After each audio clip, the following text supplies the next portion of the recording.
You're listening to this podcast, so I know you've got a curious mind. Here's a helpful fact you may not know yet. Drivers who switch and save with Progressive save over $900 on average. Pop over to Progressive.com, answer some questions, and you'll get a quick quote with discounts that are easy to come by. In fact, 99% of their auto customers earn at least one discount. Visit Progressive.com and see if you can enjoy a little cash back. Progressive Casualty Insurance Company and Affiliates. National average 12-month savings of $946 by new customers surveyed who saved with Progressive between June 2024 and May 2025. Potential savings will vary.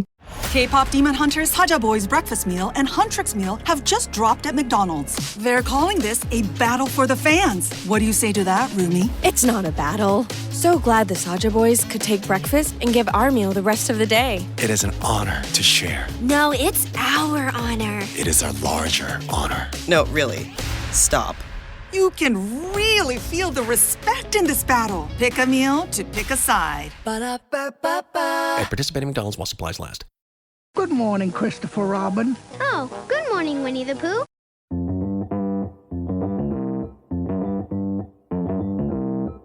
Live from Joe's mom's basement, it's the Stacking Benjamin Show.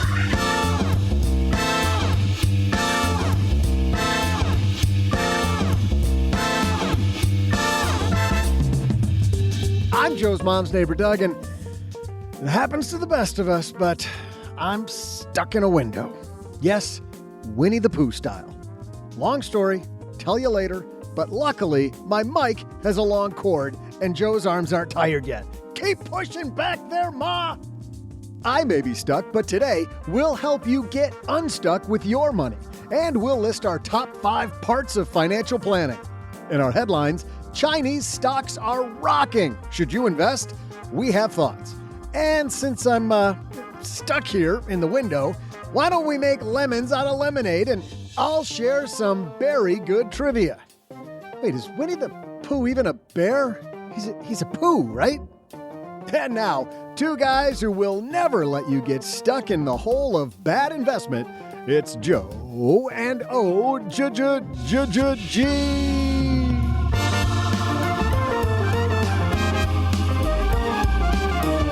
And a happy Wednesday to you, Stackers. Hey, let me be the first to welcome you. You're here, you made it. Sit back, grab your favorite beverage, and let's enjoy some money nerdery for an hour with a guy across the card table from me, my good friend OG. How are you, man? What's happening, bro? Dude, I am ready to... bruh. What's happening, bruh? No. We're not going to be 2 finance bros with microphones. My daughter, who's 6, says... instead of dad or daddy, she says bro dad. Bro dad. Oh, man. Bro dad. Oh, boy. Like bro dad. Of course she I'm does. the bro dad now. When did they grow out of that? Do you like it? I don't Do know. you like being bro dad? Well, all the boys call each other bros. Bro. Come on, bro. I'll pass on all that. But what I won't pass on is we got a top 5 today. No guest, just you and me. Some of my favorite episodes are our top 5s. And today we're going to talk about 2 financial planners, one current, one former, talking about our favorite parts of the process. And the reason I wanted to do this, OG, is that I think it surprises people when they hear from the other side of the table what we like, because especially when I'm in online forums, people are like, well, you can diversify your own investments. Why do you hire somebody to pick investments for you? I think people are going to find when they hear our top 5 things we love about the financial planning process, whether using a advisor or not, that true financial advising is not at all that. And it's going to be super scratch fun. off. Picking Yes. Oh, so boring. But before all that, I had this weird dream. Did I tell you about the dream I had last night? Not another one of these. Oh, it was horrible. Listen to this. I had a breakfast mentoring meeting yesterday with a young woman who was just amazing. She is graduating from college with a degree in wealth management, and she reached out hoping for some pointers. And listen, if somebody's in Texarkana and wants to go into this beautiful field of personal finance and helping people get their money together, that is incredible. But even more incredible is how she reached out, how she was trying to network. And I was having a discussion that finding the right person and avoiding the wrong person for a role, that's what can make or break an organization. And we just don't see that many qualified people. So how do you find them? Well, Indeed sponsored jobs is a boost whenever you need to find quality talent. If you're hiring, Indeed is all you need. You can stop struggling to get your job post even seen on other sites. You'll match with quality candidates with Indeed's sponsored jobs. Get matched with and hire quality candidates who can drive the results you need. Reach candidates who meet your specific criteria like skills, certifications, or location. It drives me crazy when I'm matched with all kinds of people who aren't a fit. I don't have that kind of time. People are finding quality hires on Indeed right now. In the minute I've been talking to you, companies like yours made 27 hires on Indeed, according to Indeed data worldwide. Sponsored jobs posted directly on Indeed are 95% more likely to report a hire than non-sponsored jobs. Spend less time searching and more time actually interviewing candidates who check all the boxes. Less stress, less time, more results. When you need the right person to cut through the chaos, this is a job for Indeed sponsored job. And here's what's cool, Stackers. You're going to get $75 in sponsored job credit to help get your job the premium status it deserves at Indeed.com/podcast. Just go to Indeed.com/podcast right now and support Stacking Benjamins by saying you heard about Indeed right here at Stacking Benjamins. Indeed.com/podcast. Terms and conditions apply. Hiring, do it the right way with Indeed. In business, there is no room for guesswork. Every shipment matters. Every deadline counts. And when you're trying to keep operations running smoothly, the last thing you need is uncertainty. That's why reliability is at the core of USPS Ground Advantage. From the moment your package is first scanned in, it moves through a secure nationwide network, aiding in a timely and accurate delivery. You get near real-time tracking so you can keep up with your shipments. And with affordable upfront pricing, there are no hidden fees or surprise surcharges to throw off your cost sheets. It all adds up to predictable deliveries you can depend on, because knowing your logistics are handled lets you focus on everything else, your customers, your team, and the future you're building. Visit USPS.com/Ground Advantage to start shipping with confidence. USPS Ground Advantage. We mean business. Well, I guess it was really good. Isn't that good? Intriguing. Yes. We got top 5 things we love about financial planning. Before that, a great headline. So let's get started. Hello, darlings. And now it's time for your favorite part of the show, our Stacking Benjamins headlines. Our headline today comes to us from MarketWatch. You know, we haven't talked about this topic in a while, and this headline, OG, gives us a great opportunity to do it. This is by Steve Goldstein. Steve writes, Chinese stocks have been on a tear. Morgan Stanley says it's turning even more bullish on China. Steve writes, no matter how miserable 2022 was for investors of all sorts, they could have undone all manners of sin with one simple move, going long Chinese stocks in late October. I'm sure you did, OG. That's exactly what you did. Absolutely. Writing was on the wall. How could you not have done it? Duh.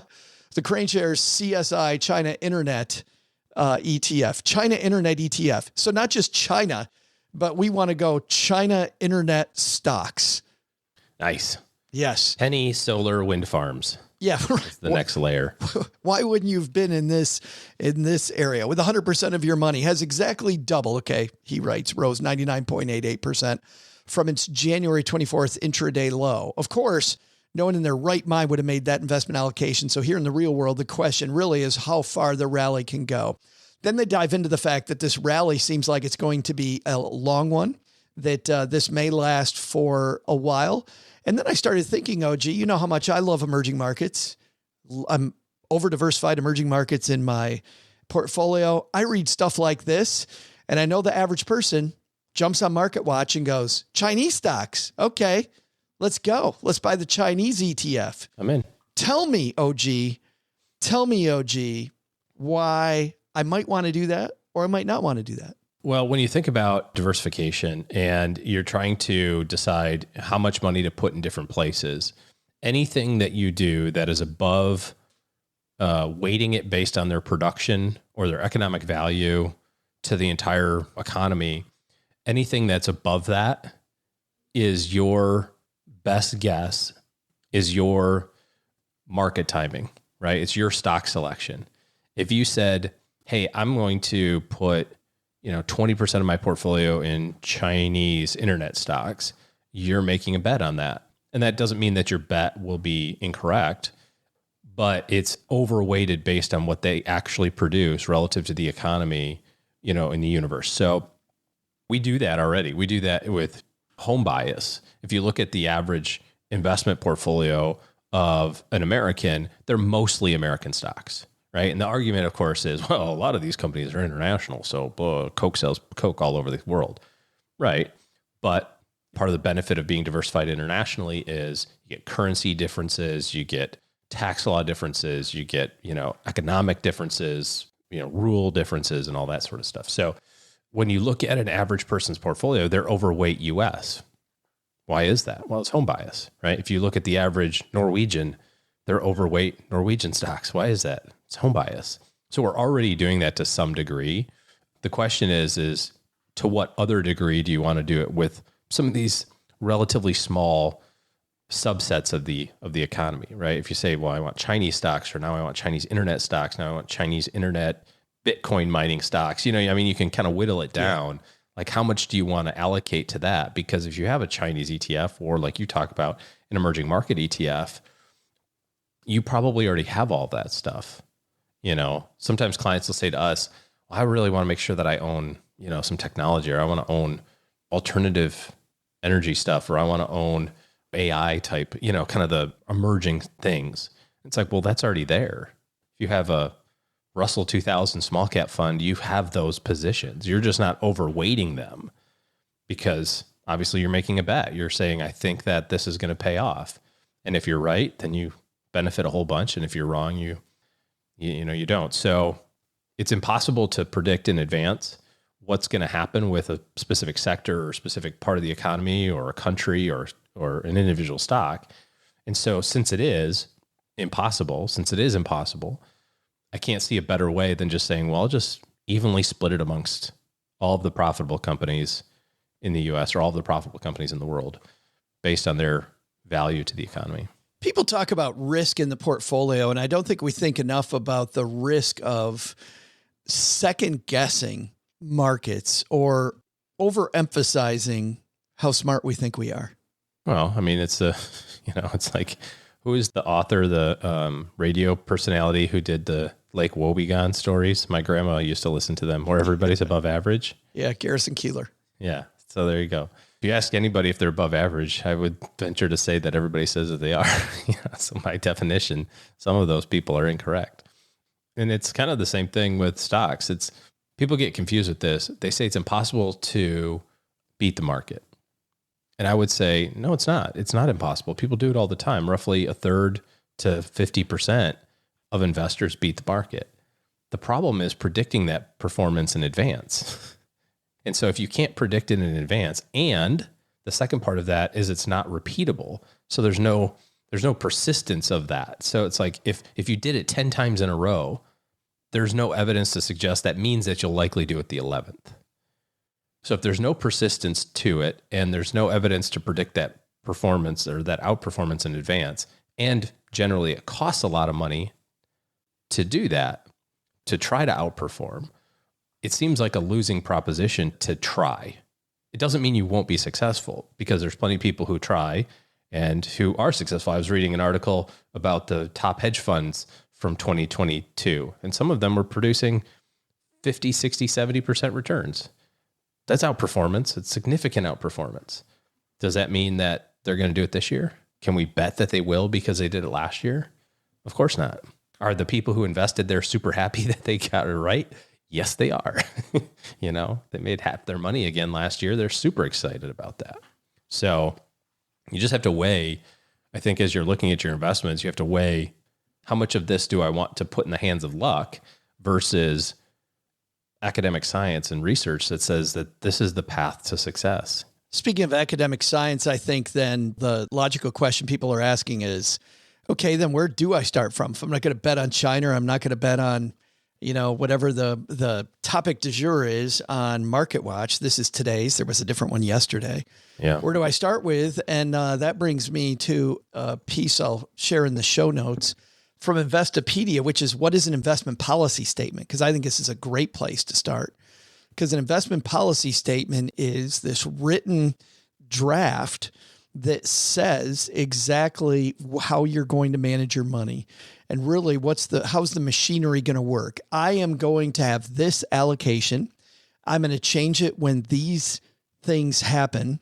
I'm not going to touch it when these other things happen. So if I see something about China, I can now look at my investment policy statement and go, okay, one of two things. Either I change my investment policy statement to include this, which now then you start to see the sea change, I think, in your head. Like, wow, I'm going to change everything to go long on China or China internet stocks or whatever it is. Is it really worth changing my whole investment policy around China stocks? Or the second thing is, which is 99.9% of the time, then you let it go. You give yourself permission to let it go, which I think is a pretty powerful thing because you had temerity is the word. If you had the fortitude. Use it in a sentence. To build country of origin. To build an investment policy statement first, right? An investment policy statement does all of those things. I think the other thing that it also does is it's not only sets up the rules of the road, but it also sets up the expectations. People get frustrated with investment performance because they don't know what to expect. If you've ever caught yourself looking at your investment account and going, oh, I didn't know that ... could happen. Or if you ever find yourself surprised by the outcome, your account's up 10% or it's down 22% or it's up 31% and you're like surprised by that, that means that you didn't do a good enough job explaining to yourself, or someone didn't explain it to you, the rules of the road and the expectations that you should have moving forward. And where investors get in trouble is those expectations don't line up with what's actually happening. So nobody is really excited in 2022 to have their investment account go down 20%. I didn't talk to anybody that was like, I'm so happy this is happening. But I talked to a lot of people who knew it could happen and who were, not excited about it, but also not fearful, not petrified, not ultra worried about how this is going to impact things, because we knew that this is a logical outcome. And you can look at it kind of as a postmortem and say, well, yeah, I guess it makes sense. 2020 and market was up, 2021, the market was up a whole bunch both times. Makes sense that maybe it would go down a little bit in 2022, but in the moment, it feels a lot different when you had $100,000 and now you have 80 when you look at your quarterly statement. Yesterday you looked and it was 91, and now you look again and it says 77. And you're like, what the heck is going on? Or those bigger numbers. I had $1 million and I thought I was right on the precipice of that second comma. I ticked over it and now I have 810,000. And it feels like I just blew my chances of retirement. That's because the expectations that you have and what's actually happening with your investment portfolio is not aligned. So an investment policy statement does all the things that you talked about in terms of giving you the rules, but it also says, here's what you should expect. In a normal functioning 95% of the time economy, you shouldn't be surprised if your account goes down 10% every 6 months. That's normal based on your investment policy statement. And then where that leads to is it leads to you making better decisions, because the biggest determinant in long-term investment success is investor behavior. And we all have bad behavior in different areas of our life. If you're an investor that ever thought about buying call options in the last couple of years, or if you got wrapped up in Tesla stock because it was the next great thing, that's the greed side of the equation, right? That's like, I'm going to miss out. If I don't get in Tesla today, I'm never going to be able to get it again at this price, right? If I don't learn how to trade options, that's the new thing. If I don't know how to do this like these guys on the internet are doing, I'm going to miss out. So that's one side of the equation. The other side of the equation is it's October of last year. The market's down 24% or something. You go, I can't take it anymore.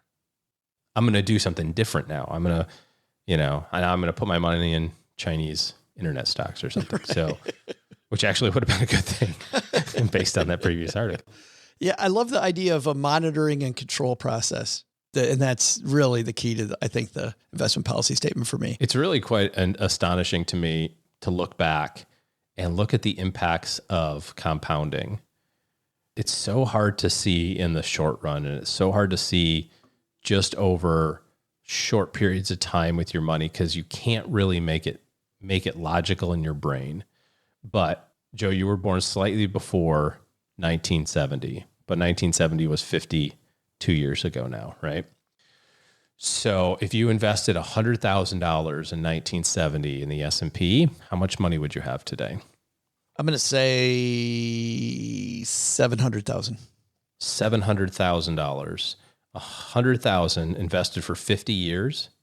Dividends reinvested, you think is 700,000. Would you like to change your answer? Yeah, it's going to be higher than that. I'm just trying to do the rule of 72. Uh-huh. So your first guess was 700,000. Pick another number. Yeah. 1,300 or 1.3 million. Sorry. Yeah. 1,300. Okay. Okay, Doc G. Oh, you didn't say if I was investing in Chinese internet stocks starting with $100,000. Yeah. No, the right answer is 14 million. 14 million. I only missed it by a factor of 10. That much. Yeah. Factor of 20 on the first go round. So I doubt that initially you could think that, you know what I mean? Like you can get there, you could do the math like 72 and you go, okay, it has 7 years. It's going to double every 7. There's, 7 of those. So I can do. But it's still impossible to even believe that. We just have to invest money and not bleep and touch it. That's the key to all of this is stay away from Market Watch and stay away from anything that doesn't rhyme with leave it the hell alone. Because if you play with it too much, you might go blind. I don't know. Is that our takeaway? I hope that's not our takeaway. You play with it too much, you might run out. I mean, that's the key. So build an investment policy statement, and then there's no surprises. That's what you're trying to do. Don't have surprises. If you want to know details about how to build an investment policy statement, we have a free newsletter that goes out the day after our Monday and Wednesday shows called the 201. People that get the 201 open the 201. We have one of the highest open rates of any newsletter that I've seen, about a 50% open rate. And for an email that gets sent out twice a week, we're incredibly proud of that because we try to make sure this email is our newsletter is worth it. Super proud of it. But we're going to dive into investment policy statements. We'll dive into everything we talk about on the show with links and get more granular in the 201, of course, named because this is the 101. 201 will teach you even more how to do it. StaggyBenjamins.com/201. Of course, it's always free. And if you find you're not opening it, unsubscribe whenever you'd like. But I think you're going to open it if you get the 201. Coming up next, OG and I dive into our top 5 pieces of putting together and monitoring financial plans. What do we like best about the financial planning process? Haven't done this top 5 before in almost 12 years. So we're super excited to dive into that. But before that, Doug, I think you've got some trivia for us. We haven't even mentioned, by the way, Doug still stuck in the window. Not sure what that's all about. But like anything here in the basement, I think we'll go ahead and run with it. Just yell, Doug. It'll be fine. Doug, it's your turn. Hey there, Stackers. I'm Joe's mom's neighbor, Doug. It's Winnie the Pooh Day, and yes, that's how I got into this predicament in the first place. That and all my holiday candy. It was Joe who wanted to take a pic for the socials. Get in the window, he said. It's going to be awesome. It'll be just like Pooh. And next thing you know, I'm making duck faces and Texarkana Emergency Services is coming to our photo shoot. Oh God, I think I hear the sirens. All right, let's wrap this up. As you know, one of Pooh's friends is Eeyore, the chronically gloomy donkey. So my question is, what was the market value of the antidepressant drug market in 2021? Was it 16 million, 600 million, or 16 billion? I'll be back right after I try a bit more wiggling. Oh, bother. If the holidays got you down, and by down, I mean you might have overspent, now you got the hangover, well, maybe it's time that you took charge and put a debt strategy in place for 2023 where you attack your debt in a way that makes sense, and also lower interest rates, make sure you have debt strategically when you need it, and you always have a plan to pay it off. Partner up with Navy Federal Credit Union to pay down your credit card debt. As an example, you could get a low intro APR on balance transfers with their Platinum credit card. It's their lowest rate card and a great tool to lower interest while you're paying down debt. Navy Federal can also help you get started on your next home improvement project. So if debt's a part of that, put together your plan and then use Navy Federal, who offers a home equity line of credit with convenient access to funds when you need them at a variable rate. You can also get a fixed rate equity loan that has set monthly payments for large purchases. Consolidating debt with a home equity loan could streamline and lower your monthly payments. Learn more at NavyFederal.org. Our members are the mission.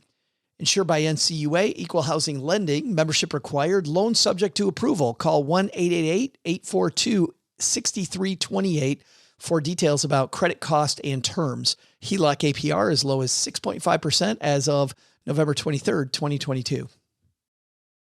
This episode is brought to you by Progressive Insurance. Do you ever think about switching insurance companies to see if you could save some cash? Progressive makes it easy. Just drop in some details about yourself and see if you're eligible to save money when you bundle your home and auto policies. The process only takes minutes, and it could mean hundreds more in your pocket. Visit Progressive.com after this episode to see if you could save. Progressive Casualty Insurance Company and Affiliates. Potential savings will vary. Not available in all states.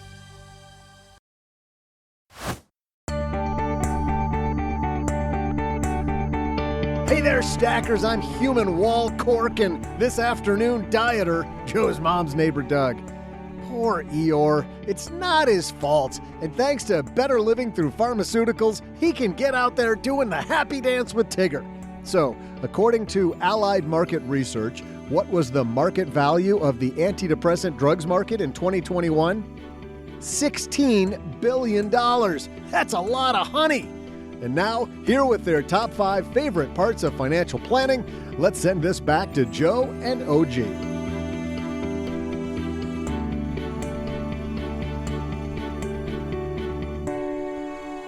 All right.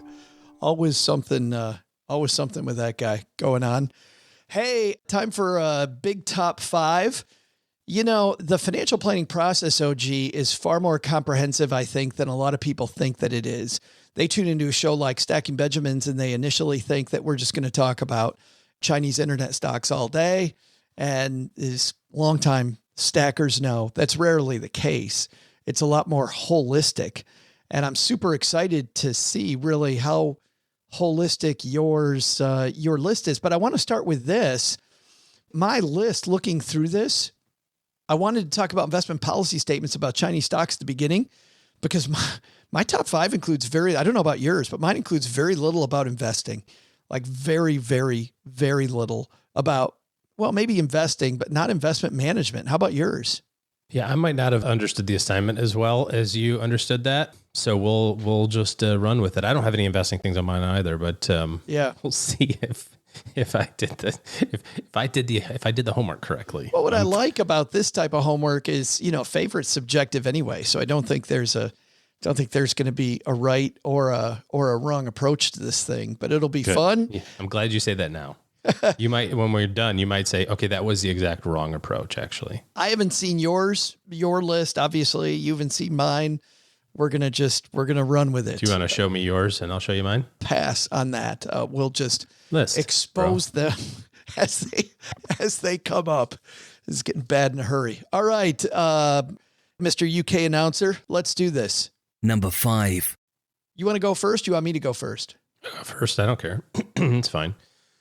I think the easiest one when I think about the things of planning is how you can take something like we talked about just a few minutes ago. In 50 years, you get $14 million by starting with a relatively small sum. In the grand scheme of things, 100 grand is a lot of money. Yeah, I get that. So taking all of the stuff and saying, okay, you're 45 and you want to retire when you're 65, you only need to have $4.5 million. And you look at your investment statements and you're like, yeah, there's no way. There's no way that this is so off the charts. And instead, what we try to focus on is, let's not think about that 20-year goal. Instead, let's think about the next 6 months. So what are the 2 or 3 things that you guys need to do over the next 6 months? 2 or 3 things that we're going to do over the next 6 months. So basically taking that gigantic elephant, turning it into like these little teeny tiny breadcrumbs of stuff to do, and how that progress compounds on top of one another. So that's my number 5. It's funny because that particular thing appears in 2 of my top 5 because I am right there with you. Mine are further up because I love that piece. I love the fact that we can focus on the next 6 months and eat just a little piece of the elephant, and we will get there. And we just focus on these little things now. We don't going to focus on that big, huge picture. We're going to get there. And I just find that so exciting and refreshing and enlightening to so many people. Mm-hmm. You're kidding me. If I do these little things today, I'm going to reach that 4.5. Yes. Just need to focus on this little stuff. Yep. It makes that day-to-day so much more powerful. And you and I have talked about, we've had guests talk about being present. We said Dr. Bob Waldinger on last Monday talking about happiness, happiness being in the moment, experiences in the moment. If you can do things that are in the moment, not only is it better planning, it's more fun. It just makes it a better time. My number 5 is the tax strategy piece. And certainly money nerds, OG, already know Roth conversions. And I kind of roll my eyes at that. And, mega backdoor Roth IRA. Okay, that's good. Some of that stuff. I'll tell you what I really like are some of the little nitty gritty things. Like when you can look at somebody's situation and change the way dividends get paid around so that it saves them some money on taxes and makes their portfolio hum better. Like often we spend a lot of time talking about the investments and what investments we need. Do we need Chinese internet stocks? But we don't think about the right place to put those. And when we can make the goals align with the tax strategy, and the tax strategy is more than, this year I can put X amount of money in the Roth IRA, so let's do it. Instead, it's this comprehensive, how am I putting money in, pre-tax, after-tax, tax-free, and how am I taking money out? And there's a plan for both of those things. And I also know that my taxes that I'm giving my tax person or doing myself this year are not only minimized for this year, but they're also congruent with my long-term tax strategy. That gets me super excited. Like that gets me, it's just so amazing when I can say, no, we're going to keep the same investments. We're just going to put these ones in the Roth. We're going to move these ones to the 401k. We're going to move this one to the pre-tax IRA, and we're going to put these in the non-qualified account. And I remember over and over, clients would go, damn, wow. Like that was super, super fun. Super fun. So tax strategy is my number 5. Yeah, there's a lot of secondary effects, especially as you get into retirement distribution planning that affects, right? Medicare taxes and your Medicare premiums and your Social Security taxes and all these other sort of things. You can have the same lifestyle, but depending on where the money comes from, It goes back to the Stephen Covey thing, doesn't it? The picking up the end of the stick. Like we focus on the end of the stick, we're putting money in all the time, but the other end of the stick is taking money out. And if I put it in the right way, then it comes out the right way, Yep. Good stuff. Number 4. We going to ping pong or do you want the number 4? Sure. Yeah, whatever. Yeah, I'll do this one. This was always fun for me in the financial planning process is, we get together back when I was an advisor a couple times a year, and then we'd have a couple phone calls maybe during the year, depending on the year and the situation. But at least we would try to meet a couple times. And during those meetings, challenging people to save money, just to say, hey, let's see if we can put $50 more away. See if we can put $100 more away. See if we can put $200 more away. Man, it was always so fun to have people take that challenge. They never knew if they could do it. And you know how this ends, OG. It always worked. Like we'd say, hey, you know what? What's cool? They go, well, I don't know if I can do that. Well, guess what? If you can't, then we can lower it again. Like, let's just try it for 1 month and see if it works. Oh, but I can, we can go ahead and lower it if it does. Yes. Yeah. Let's do, okay. Yeah. I'm going to go to work. I'm going to raise my 401k and let's see if it works. Nobody ever called me. 16 years as a financial planner. Nobody ever called me back. That was awesome. Like challenging yourself a couple times a year to go bigger and do more was always exciting. That's my number 4. I like that one. Yeah. That's not on my list, but that's kind of a staple in conversations with clients. It's like, Just do that just 1%. Like, who cares? You know, it's super. It's like we were talking about the new law, right? The new Secure 2.0, where you start at 3%, then you go up to 4, go up to 5, go up to 6. Like that's great. Just do it. Good stuff. Just try it out. What's your number 4? Oh, let's see here. Number 4. I'm going to go, just the sheer act of goal attainment, I think is a really fun part of the overall process, because a lot of times, especially with intermediate term goals or something that just seems too over the top, you know, we want to buy a new house, or we want to send the kids to college, or, you know, you think about retirement, of course, is kind of the big one, but those other ones that happen along the way, whether it's we want to get the house paid down a little bit faster, or, you know, whatever. And you get to the spot and you say, oh, well, hey, by the way, college is funded now. I go, my kid's only 8. Surely I have to keep investing money for college. It's like, well, no, you don't have to anymore, because remember, you know, a couple of years ago when you got that bonus and we talked about it and you said, well, I'm going to put 2/3 of it in the college fund so I could kind of be done with that. And the markets responded positively over the last couple of years. So now you have enough money. It's like, oh, I don't have to think about that anymore. Nope. You're good. Check the box. Next activity, you know. It's like, well, I'm trying to pay my house off, and it's like, oh, that'll never happen. You know, I can never pay it off. It's 30-year mortgage. It's like, well, let's just do this. And then, you know, you refinance to a 15-year term, you pay a little extra, and then you get down to like, oh, all I have is $32,000 left on my principal in my house, and I've got $62,000 in my checking account now. So we used to go the other way sometimes, as you know, OG. We would go with pay the minimum on your house, open up a side fund, right? Like an S&P 500 fund, and stuff money there. And it was cool when we would get to the point when client would come in and I go, hey, there's enough money in this S&P 500 fund for you to pay off your house now. Like whichever way you get there, I feel like as you were talking, I was just thinking about how every time I go on vacation, I try to close my suitcase as I'm coming home. Cause you know, you buy some trinkets, we went to these Christmas markets, and I think about the 3 sides of the suitcase. Like, I feel so good as I close up one side of my suitcase. I'm shoving my hand out on the others. But the fact that this one is done, right? When you tell your client, hey, college is funded, kid's only 8, I feel like you close that part of the suitcase. I don't have to worry about it anymore. It's fine. That part's going home.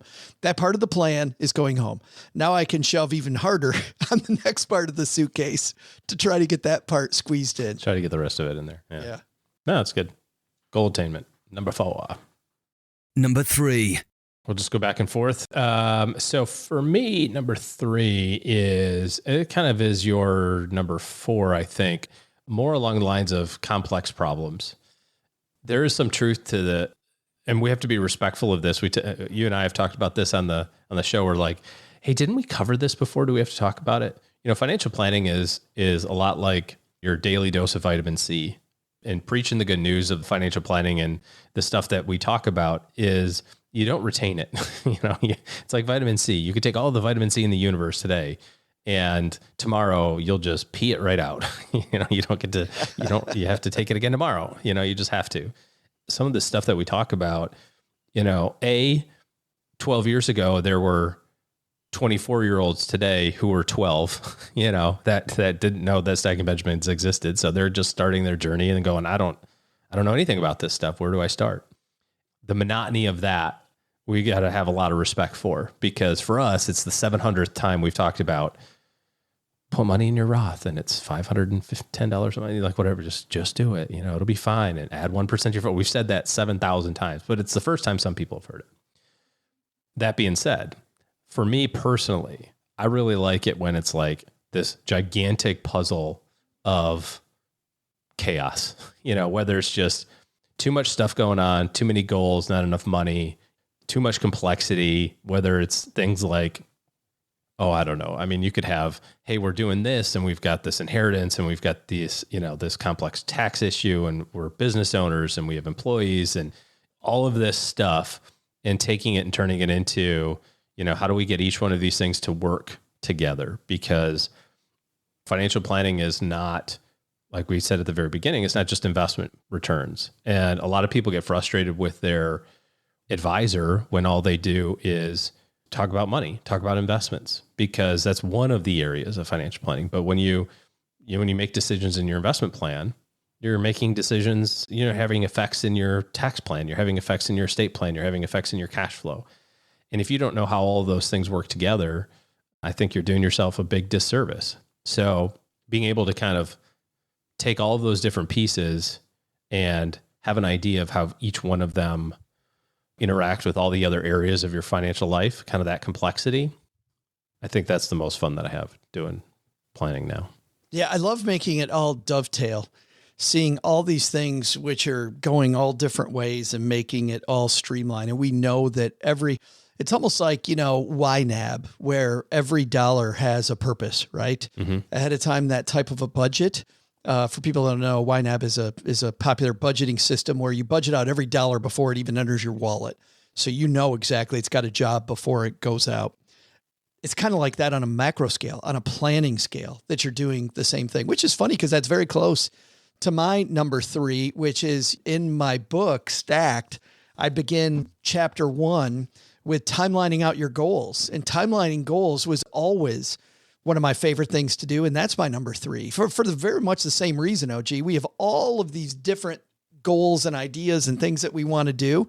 And I found that by visually putting them out against each other and making them MMA style kind of fight it out, right? Which one of these goals is going to survive? Because as I put myself as a stick figure down at one end of the piece of paper and I draw a line that represents the rest of my life and I put all these goals on the timeline, then I naturally go back to today and say, okay, how much do I put toward each of these? And to your point, if there's not enough money for all of them, then I finally have the discussion that matters, which is, what are my values? Do I really value retiring at 55 over putting my kids through college? Do I value college over retiring at 55? Do I value the second home? Do I value all these goals start fighting it out for your dollar and for your attention. And we often find that we're focused on completely the wrong things. Our money is flowing to the things that we care about the least when we timeline out our goals. And it's funny, I've had some pushback because I really think this is a good book for people in their early 20s. And I had some pushback of, listen, these people are thinking day to day. They're thinking about how do I make ends meet?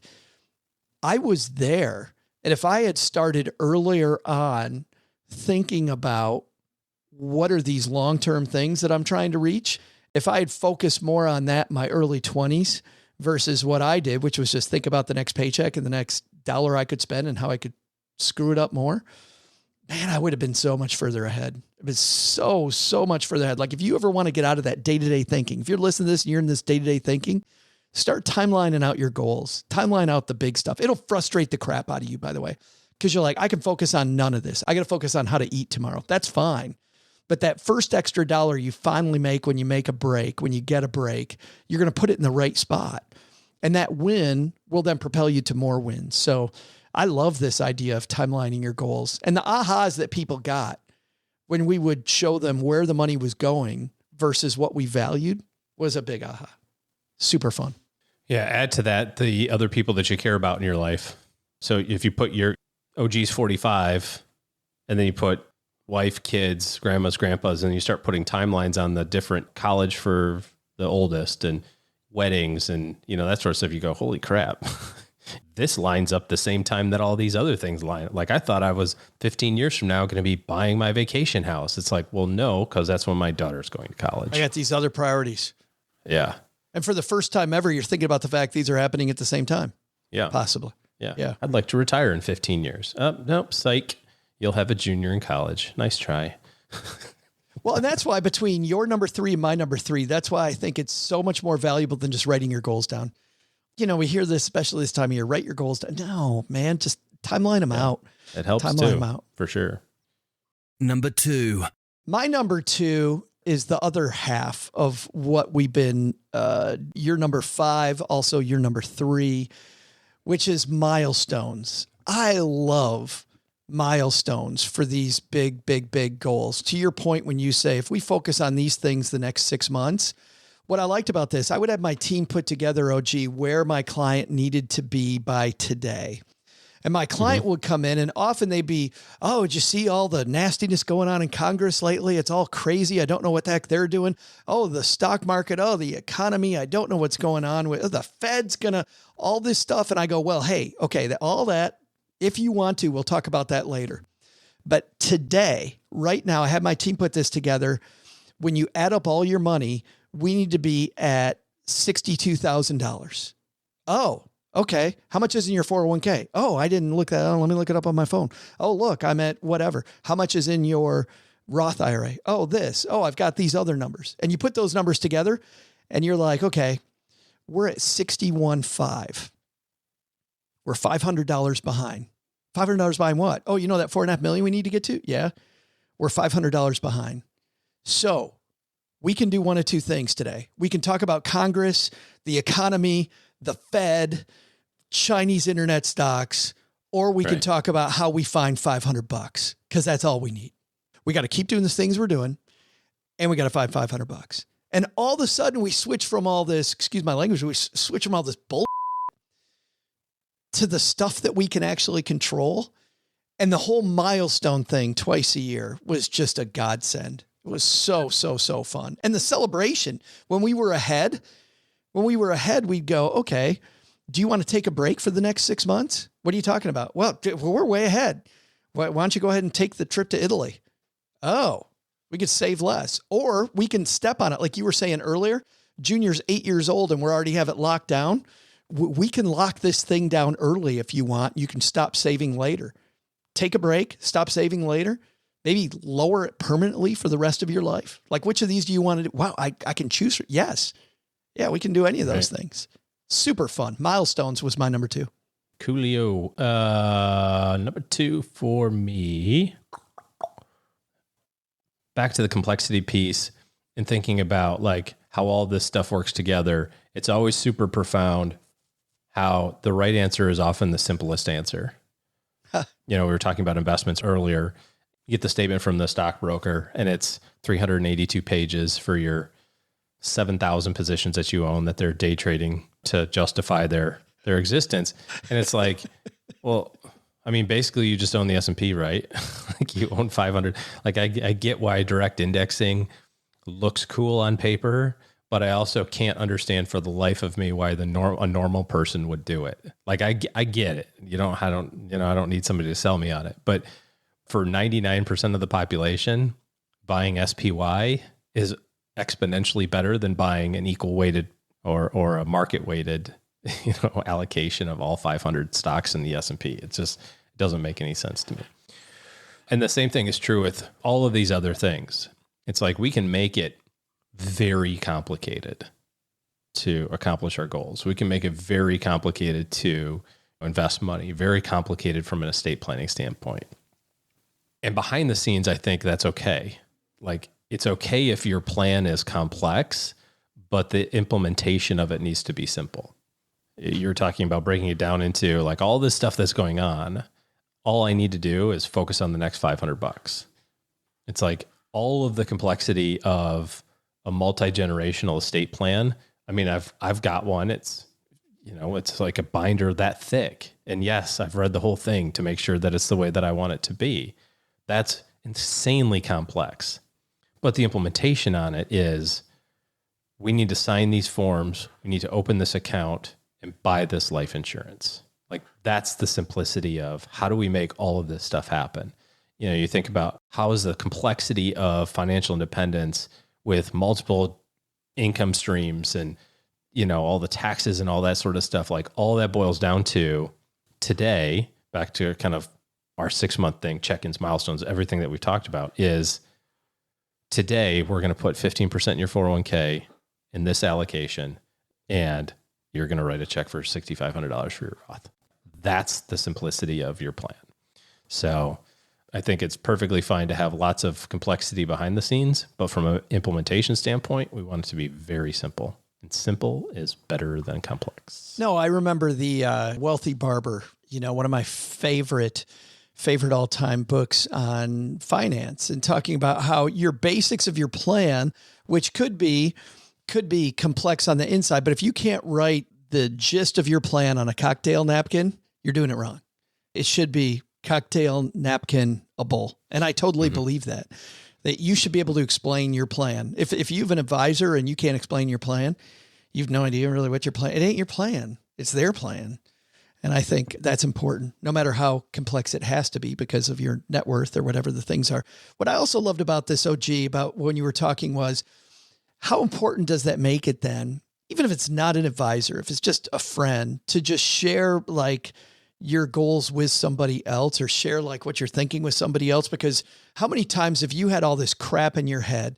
There's a guy that you know in Detroit who was a coach of mine, who I went to meet with one time. I'm like, oh, I can't think because I got like these 50 things. He goes, let's write them down. I'm like, it's going to take like 6 hours. Like how about if I come back next time and I have him? He goes, nope, you're clearly freaked out. We're going to write them down right now. You know how long it took me to get that crap out of my head? Like 2 minutes.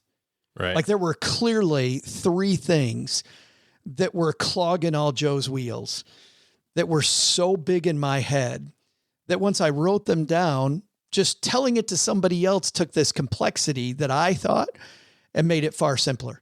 He's like, okay, now that we have these written down, let's just create a plan. Boom, boom, boom. And within like a week and a half, we had all 3 of those huge things in my head solved, which I think is the importance of just running this stuff by somebody else. Because often where we see complexity or we freak out, somebody else who's not there in the trench with us won't freak out in the same way. I think it's time for our number 1. I think so. You want to do your number 1 drum roll? Yeah. No. That's OG. I missed the drum roll days. It's a long time All right, ago. what's the number 1, OG? Oh, wait a minute. Mr. UK guy. Number 1. There we go. It's my number 1, isn't it? I'm sorry. Well, I mean, you can go. I can go. I don't care. You want to rock, paper, scissors for it? I think yours is going to be the better one. I think yours is going to be the better one. So I think we'll wait on yours. Mine is just surprising. I don't know that it's big aha, but it's going to be surprising for people. My favorite thing, and the reason I thought of this, my favorite part of this whole thing is risk management. I just love talking about risk management because I think so many people get risk management wrong. They do it wrong. They think about insurance, which is wrong. They think about, they don't want anything to do with it. But when you put together a risk management strategy, you sleep better at night. It's congruent with your investment plan, meaning you can be more aggressive. Like because my risk management's in place, I'm more aggressive with my investments and I don't worry about them as much because I know that if I need money the next 6 months, I got a place to go for it. Right. So once I put together my risk management strategy, that is always so neat. Like we can raise our deductibles.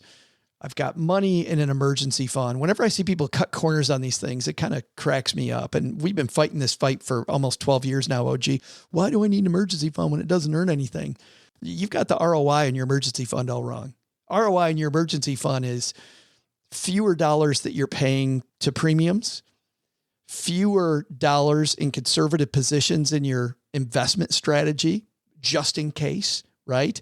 Less reliance on credit cards and the credit maybe, because as we saw in 2007, 2008, it is a big maybe. They'll cut that crap in a hurry. They go, nope, you don't have this. They've already done it. Yeah. You don't have this access to credit that you think that you had. So all this reliance on all this other stuff and this, putting together a great risk management. When I could save people a bunch of money on insurances and at the same time we had better insurance, it just still makes me giggle.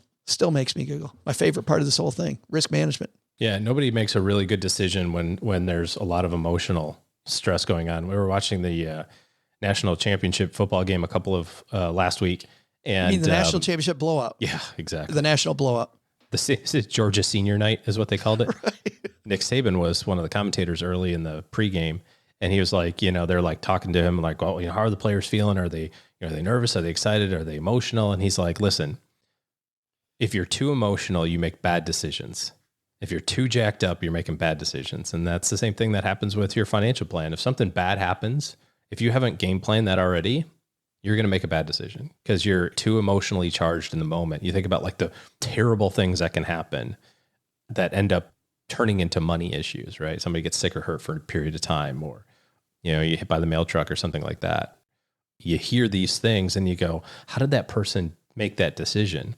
Well, it's because they hadn't game planned it in advance. Not to mention you're actually probably saving money by having extra money in cash, because while you're not getting a return on your cash, you are getting half less car insurance premium because your deductible is $2,500 instead of $500. Yeah, we get so focused on, I'm only getting 1%. No, you're not. Yeah. Getting huge numbers all over the place. And then Mrs. OG smashes the minivan. You got to write a $2,500 check. And you're like, why did I pick that? That was ridiculous. What? Did that happen? Thinking? No, that didn't happen. No. Of course it did recently. Not that you're bitter and would bring it up on a podcast. Not that I'm bringing it up at all. Every week. It's a little passive aggressive. It's, we'll see if she listens to this episode. All right. My number one is being the guide. Thinking about financial planning is pretty interesting when you're doing it on your own. You're going, okay, I've got this time, I've got this money, I've got these resources. I want to retire by this date. I want to send my kids to school. I want to do all these things.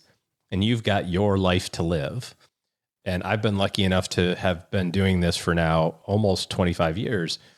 What's fun is kind of going up and down this path back and forth. It's like we go all the way to the end with somebody, and then I come back to the beginning and I'm like, okay, cool. Check this out. We went a slightly different way this time, but there's some good parts and some not so good parts. So let me go with you this time, and I'll show you where all the good parts were. I'll show you all the pitfalls, because while you have one retirement journey or one financial independence journey, or, you've got the one thing, we've done it hundreds of times, kind of up and down. You're dealing with, how do I pay off my student loans? It's like, oh yeah, well, yeah, we know how to do that. Done that before. Been there, done that, got that t-shirt. It's like, how do I manage? I got 2 kids. I need to send them to college. I got da-da-da. It's like, cool. Yep. Know how to do it. Let me show you all the success rates. Let me show you the things that failed. Like we talk about efficiency and your favorite phrase, broke professors, with the mortgage stuff. And it's like, okay, yes, I get it. Mathematically, it makes sense. You should have the biggest ass mortgage you can find and invest the difference. Okay, yes, you should do that mathematically. And then on the other hand, it's like, but I've seen 200 people retire in the last several years and none of them had mortgages. So you get to see some of the evidence. Yeah. Yeah. Maybe we'll do it the success says, math says this, but I can observe this, as an example. So that's probably the most fun for me. Seeing the skeletons in the closet was what was the big aha for me. That these mistakes that people think that the smart people aren't making, right now they're making those mistakes too. I mean, the smartest among us are making mistakes. And that actually gave me more confidence as an investor. I kind of wish, which is why I kind of wish we were more open. It's also why I wanted to go into podcasting, was to be able to talk about this, that, you know what, the smartest among us, the richest among us have made some monster mistakes. The difference is really, it's almost like customer service. They say good customer service is one thing, but service recovery as a statistic, far more valuable. Like if you can recover from making a mistake, which we all make, that level of customer service is even more valuable than getting it right the first time. Like it is just statistically, that's when you win people for life, is you mess it up. That's what I think the best among us do, is they make these mistakes and they learn from it and they respond in a stronger way. They don't give up. They keep going. Yeah, it's awesome. I think you got the assignment right, man. Okay. All right. That was great. We're going to list these on our show notes page. Of course, as I mentioned earlier in the 201, we will dive even further into these. Kevin's got his work cut out today with a bunch of links going. It's a lot of yappy today. Yeah. Sorry about that, Kevin. Going even further into the StackyBenjamins.com for the show notes. You'll find those right on the front page when you scroll down to the bottom of the front page with our show notes. And then the 201, StackingBenjamins.com/201. On that note, OG, too, this has become a long episode. By the way, normally, so where we throw out the Haven Lifeline, our episode sponsored, of course, by Haven Life, StackyBenjamins.com/Haven Life. Get your insurances in order. We talked about risk management being one of my favorites. We will throw out the Haven Lifeline next time. But if you want to get your insurance done, you want to get it done quickly, you want to get it done with a company that's over 160-year-old parent company, Mass Mutual, great customer service, StackyBenjamins.com/Haven Life. Hey, if you're not here just to get your life insurance in order, you're not here for a newsletter for our top 5, you're here because you're concerned about the market and chatter around recessions. Well, OG and his team have put together a free guide that shares 8 moves to make in a down market. Guide to help you plan more and panic less no matter what the market does. So go over to StackyBenjamins.com/guide and get this helpful free guide from OG. That's stackingbenjamins.com/guide. Later on today, I will be on Instagram. Come join me at 5 p.m. Eastern. You do the math about where you are. Also, I'm going to try to be there more often. Last week, by the way, last Thursday, and I apologize, we didn't mention this on the show. We did mention it in our Facebook group, The Basement, sent something out to our 201 members. Speaking of risk management, we talked last Thursday on Fireside to Eric Sorensen about getting your homeowners and car insurance better. Some people brought their homeowners and car insurance to that and were able to save some money. We're going to play clips from that in an upcoming headline, OG, to bring people some of that. More Firesides to come. We'd like it when you're able to ask questions, ask your own questions of our guest as well. All right, that's going to do it, I think. Doug, it's your turn, man. What? So I don't even know what to say. Doug, what should we have learned today? So, what should we have learned today? First, take some advice from our top 5 list. Think your financial plan is all about invest, invest, invest? You may not be thinking wide enough about your financial house. Second, Chinese tech stocks? Maybe, but begin with your investment policy statement and work backwards. What stocks do you need to reach your goal? That's where you begin. But the big lesson? Never install a tiny window in a basement. These things dig into your ribs. Oh, God, that's my pocket knife. Man. This show is the property of SP Podcasts, LLC, copyright 2023, and is created by Joe Saul-Sehy. Our producer is Karen Repine. The show is written by the brilliant Paulette Perhatch with help from me, Joe, and Doc G from the Earn and Invest podcast. Take a deeper dive into all the topics we cover on each episode by checking out our newsletter, The 201. You'll find the 411 on all things money at The 201. Just go to stackingbenjamins.com/201. Tina Eichenberg makes the video version of this show. And once we bottle up all this goodness, we ship it to our engineer, the amazing Steve Stewart. Steve helps the rest of our team sound nearly as good as I do right now. Want to chat with friends about the show later? Mom's friend Gertrude is our social media coordinator and the room mother in our Facebook group called The Basement. So say hello when you see us posting online. To join all the basement fun with other stackers, type stackingbenjamins.com/basement. I'm Joe's mom's neighbor Doug, and we'll see you next time back here at the Stacking Benjamins Show. Not only should you not take advice from these nerds, don't take advice from people you don't know. This show is for entertainment purposes only. Before making any financial decisions, speak with a real financial advisor.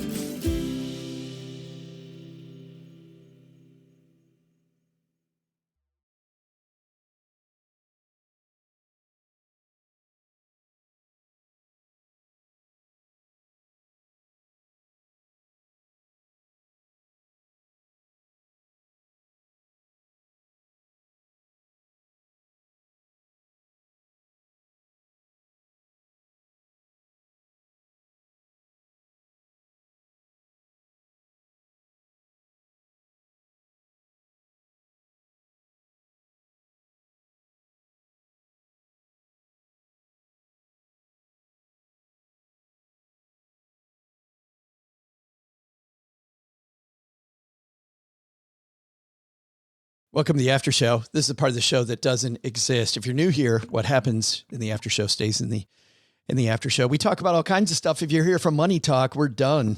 We talk about movies, TV shows, video games. But today I want to talk about travel more because I said last week, I want to talk a little bit more about my trip down the Danube. You had a row. That was fun. But you asked me a question. Yeah, it was rowing that boat all the way down the Danube. That was hell. Yeah, I found out that discount travel packages sometimes aren't worth it. Like they talk about adventure travel. Turns out that you and 85 new friends paddle in the boat. No, that didn't happen. But I do want to ask you about something. You texted me this last weekend about Italy, and you said, was there much walking in Italy? And I said, well, yeah, Yeah. I mean, walking through Rome, Tuscany, and Venice, the trip we took to Italy, which I certainly want to go back to all those places and to new places, Amalfi Coast, the Cinque Terre. I'd love to, give me all of Italy. But then I thought about it yesterday, and I was thinking maybe OG was asking about, because we took a Disney trip, longtime people have hung out with us know, longtime stackers know, we took a Ventures by Disney trip. So was the question, did we walk a lot, or does the Disney trip involve a lot of walking? Because there's a big difference. Yeah. I mean, what we're trying to do this year is for financial planning, we say we're not going to talk about money here, but allow me to digress a little bit. There's two ways that you can budget, right? One way is to pay attention to every dollar and say, okay, this paycheck came in and, this much is going to mortgage and this much food and that sort of thing. Paula Pant has her anti-budget, which kind of is how we do it, which is we know how much we need to save. We know how much, the mortgage payment is and so on and so forth. And then the rest of it is free to do whatever you want to do with it. It's like, you're good, right? You're on track for your goals. So you should be able to spend the rest. The problem that ends up with then is you get to the end of the year, and I always kind of do a quick, not really, a half a day calculation of okay, so how much money came in, how much did we pay taxes, how much did we save, all that sort of stuff. And then you get left over with this number, this gigantic number of and this is what was left after you accounted for taxes, savings, and debt. And you go, nah, that can't be right. And then you do the math again, and you go, holy fork and shirt balls. Where did it go? Where did it go? And wife and I were talking about it. She's like, I want to see the Amex. We put everything on American Express just about. She's like, I want to see the Amex statement. I'm like, it's not going to provide clarity. It just says Amazon, Amazon, Amazon, Amazon, Amazon, wine, Amazon, Amazon, Amazon, wine. That's pretty much it. You need the Amazon statement. I know, that's pretty much it. Anyway, so I resolved this year to spend the same amount of money. I'm very comfortable with the lifestyle, but consume it in a manner that is a little bit more memorable. Because if I look back into 2022, there's a couple things we did. We went to Florida, for example, or something as trips, but there wasn't that's what, that's why, because we built a pool. That's why the number was so high. There was none of that stuff. It was just life. So with our parents getting older, we were thinking, okay, we need to kind of explore with them a little bit. And so we were looking at some of these guided trips in different places. And there's a couple of them that are a little bit more amenable to people who aren't really super interested in hiking, miles and miles a day. That I realized after I gave you the answer, I thought maybe that's what he's really asking. Yeah. I mean, obviously I don't care about walking. And I know like the Disney one, for example, I know you visit different areas and obviously you're not walking between Rome and Venice. It's, you take a train or whatever, but within those areas. The correct answer then is no, you do not have to do a ton of walking. And when you do, when you're on the guided stuff, it is very, very slow walking. Like you walk to a spot, you've got your little earpiece in and the guide, shows you this thing. Mm-hmm. Then you slowly meander to the next spot. At the Disney trip, they're used to intergenerational travel. So they will have kids, parents, and grandparents. I mean, there were three, I've been on two of them. There were 3 or 4 different sets of those where it was 3 generations and they cater to all of them. And often they will split the group so that you have the kids doing one thing. Like we went to this farm, the kids made olive oil while the older people did a wine tasting. Right. And the cool news is we all got back on a bus. And then there were nighttime. We're all hopped up on olives and parents are all ripped. Parents were all ready to take a nap. A good Italian wine. Well, that was the other cool thing was on some of the off nights, the Disney guides would take the kids for a movie night, and they'd have kids night and talk about how cool it is. You don't got to spend time on vacation every minute with your parents. And this is awesome. And they thought it was great, which gave the parents some time away. But we did a bunch of walking because they also give you a lot of time off to decide what you want to do. And if you want to hang out at the hotel, you can. And of course, they go beautiful hotels. And often in these intergenerational trips, the younger people would go off and do walking like we would. And the older people would just enjoy the hotel. Yeah. So the answer was actually no. I texted you, yes, there is a lot of walking, but that's just because we love it. So there's obviously Disney does their travel, and you've been on a number of the trips and it's not, it's not like, hey guys, let's go on Disney. It's not like that. There's almost no Disney. Yeah. It's high end type stuff.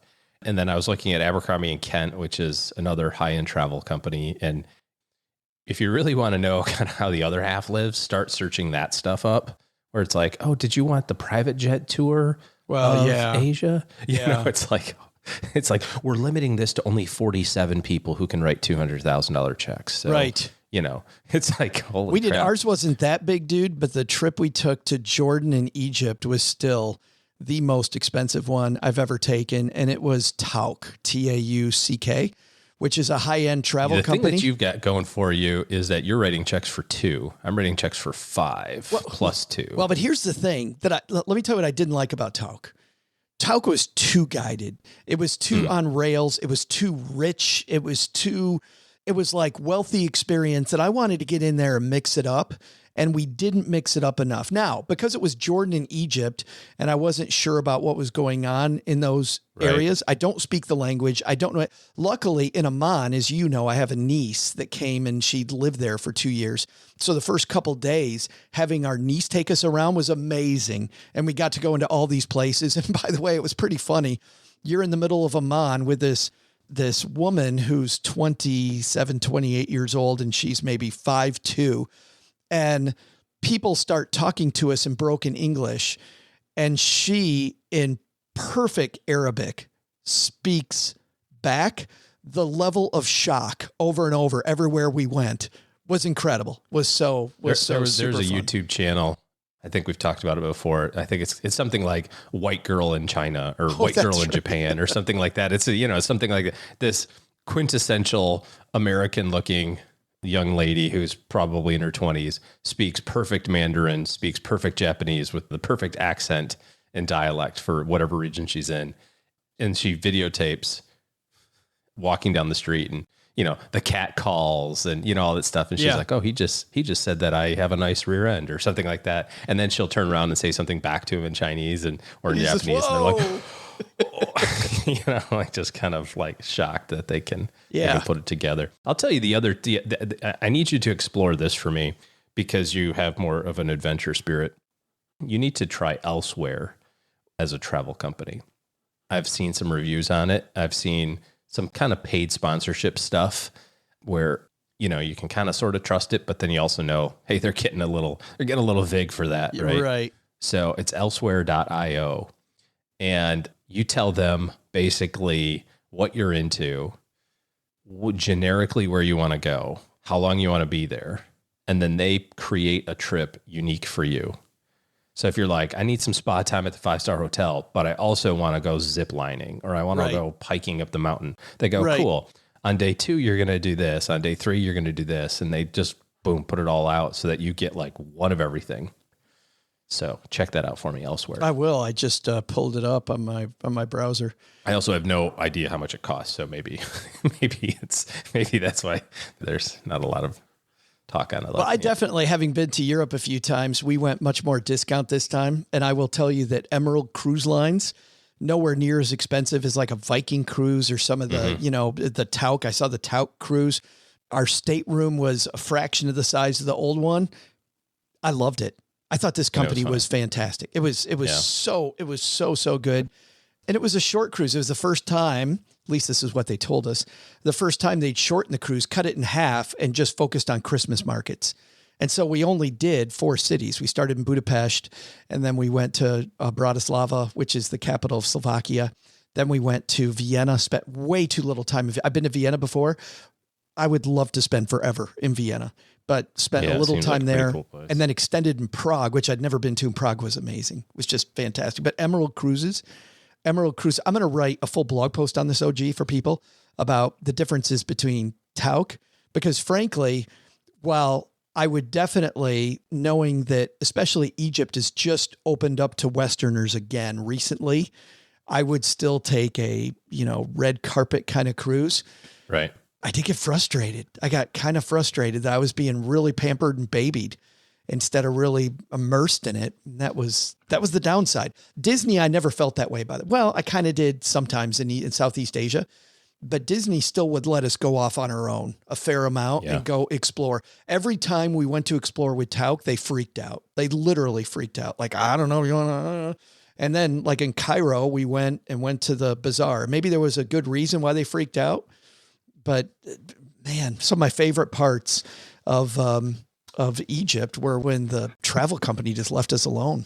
Yeah, that was the impetus of my question, which is if I'm going to spend 30 grand that's unaccounted for in my budget every year, I might as well spend it, whatever, that's fine. But account for it and have a blast doing it. So, yeah, I highly recommend Adventures by Disney. It is a ton of money. Oh, the Adventures by Disney, so much money, but I got to tell you, but on 2 of them, I don't regret a penny. Yeah. Don't regret. I don't know that I'll take a Tauk trip again. Don't get me wrong. It's for some people that want that, just not for me.